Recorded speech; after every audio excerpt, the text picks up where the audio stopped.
A clear tube began to glow red.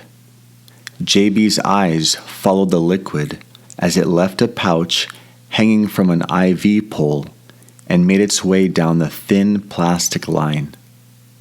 Reaching its destination, the blood disappeared under the cover of a bandage taped to a shriveled arm.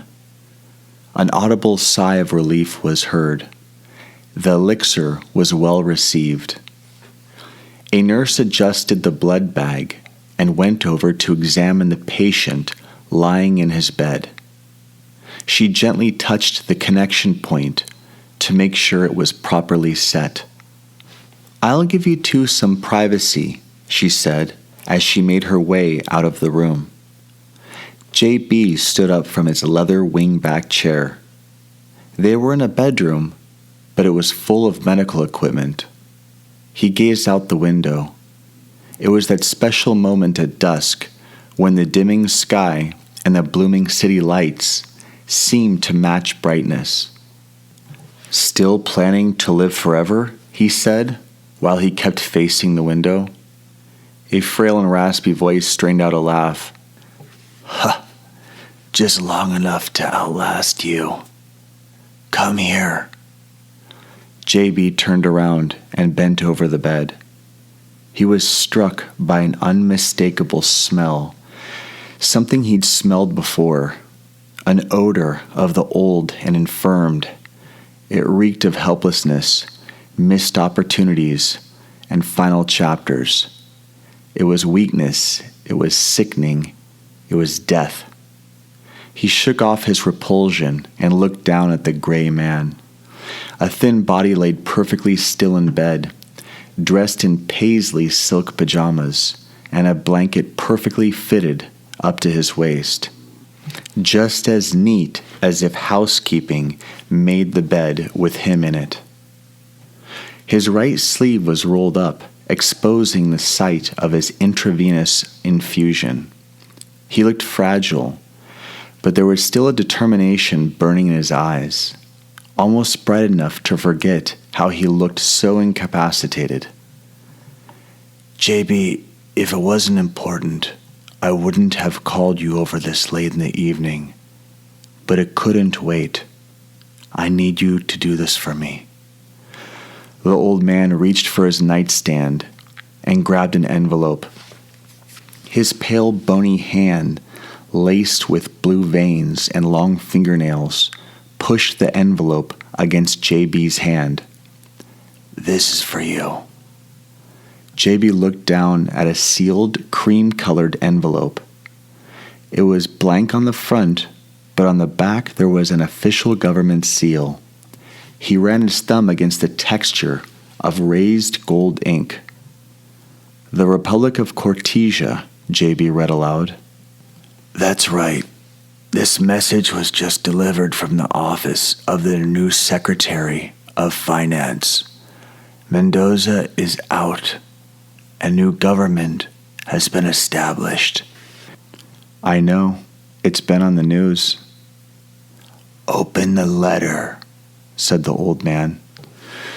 JB carefully ripped it open and pulled out a thick stock paper card that matched the envelope. He held it in front of his face. His eyes scanned back and forth as he read each line.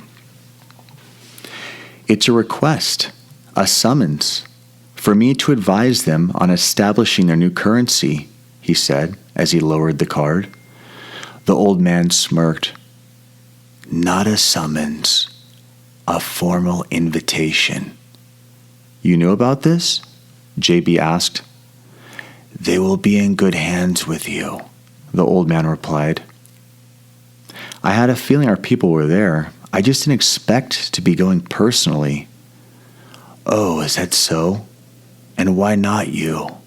said the old man inquisitively. "It seems messy, not very significant. Just another banana republic. I wasn't even sure if we were involved," said JB.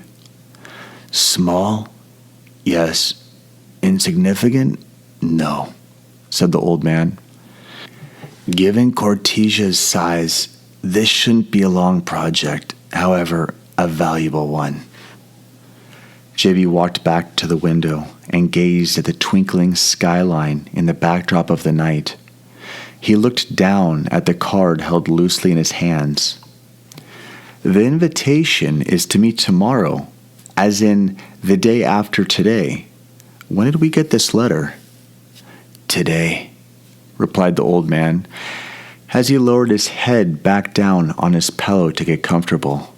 He didn't seem bothered by the short timeline. The travel has been arranged. Have your driver take you directly to the airport. The next time I hear from you, I'll expect good news.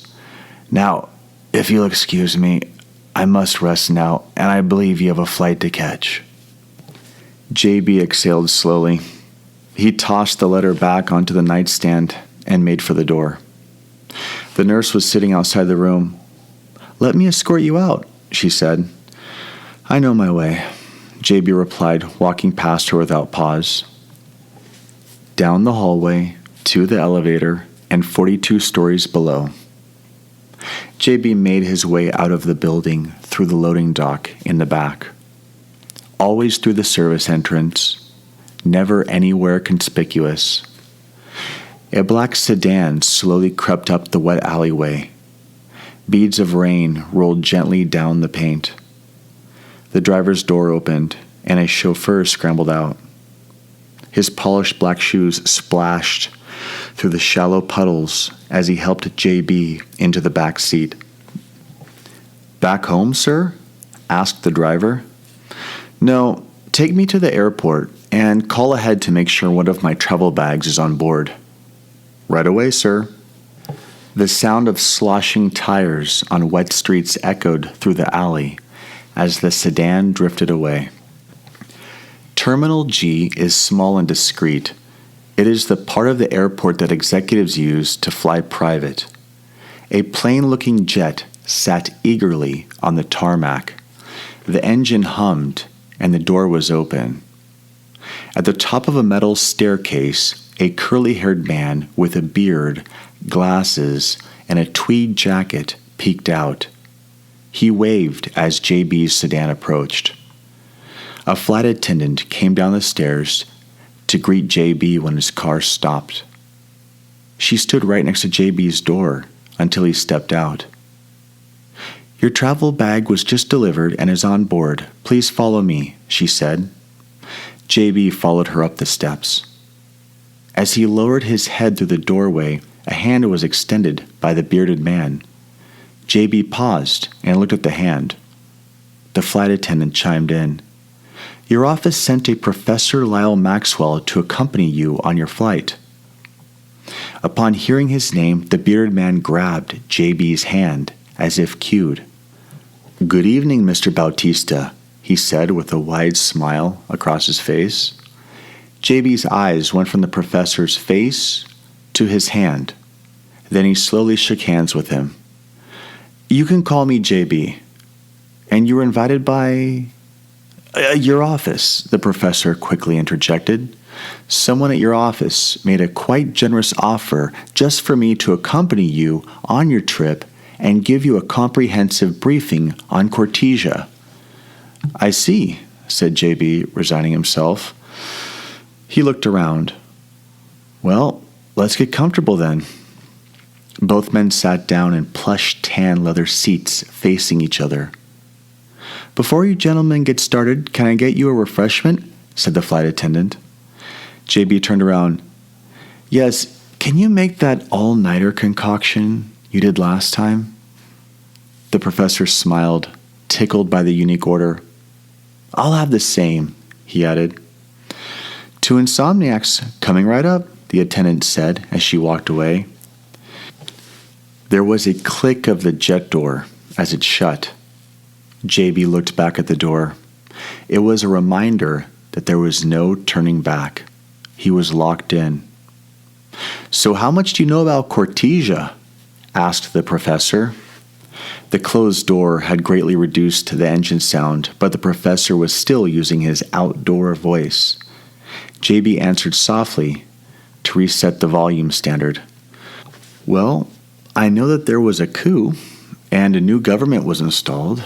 Strangely, the wife of the former president is the new president, but everyone has seen this in the news, so to answer your question, not much more than anyone else. Quite frankly, I never thought of that country as being more than just some provincial backwater with revolving governments. I truly never gave it a second thought. Backwater, repeated the professor, amused, as if the word was so misapplied it was comical. I suppose years ago, when I first started teaching, I didn't give Cortesia much thought either. It wasn't until I kept noticing strange things about it. It kept coming to my attention for various reasons. As I started to scratch the surface, I realized that this country is special. To put it bluntly, it's a gold mine. What you see in the news, that's just different groups fighting at the figurative entrance to the mine. The people know the country's rich in all sorts of resources, but they don't even know how rich. No one has even made it that deep into the mine. I hope on this flight to give you a background to this little country with a big history, and with this new government, history is being made right now. The flight attendant laid a tray down between them for their insomniacs. Both men were transfixed as they watched her place saucers and mugs and then pour the hot drink from a pitcher. The professor continued in a lower voice, conscious of the attendant present. Hopefully, what I will tell you will help you reach the depth of that mine. The straight-faced flight attendant finished pouring the drinks. She walked toward the front of the plane and abruptly pulled a privacy door shut, leaving JB and the professor in unfettered privacy. I want to show you something, said the professor. It's a little artifact that I display in my office. The professor reached in his coat pocket and pulled out a solid gold Cortesian coin in a plastic case. He handed it to JB. The coin was a dark and rich shade of gold with an oily shine. One side was a flower. On the other side was a sword crossed with an arrow. What are these symbols? JB asked. I'm happy to tell you, but first a toast. The professor picked up his insomniac. JB slowly picked up the other. To the adventure of a lifetime, may you learn the secrets of Cortesia and live to tell about it. JB didn't know if the professor was attempting a joke or if this trip would be that harrowing. With pursed lips and an uneasy smile, he tapped his mug against the professor's and leaned back into his seat. Okay, tell me all about Cortesia.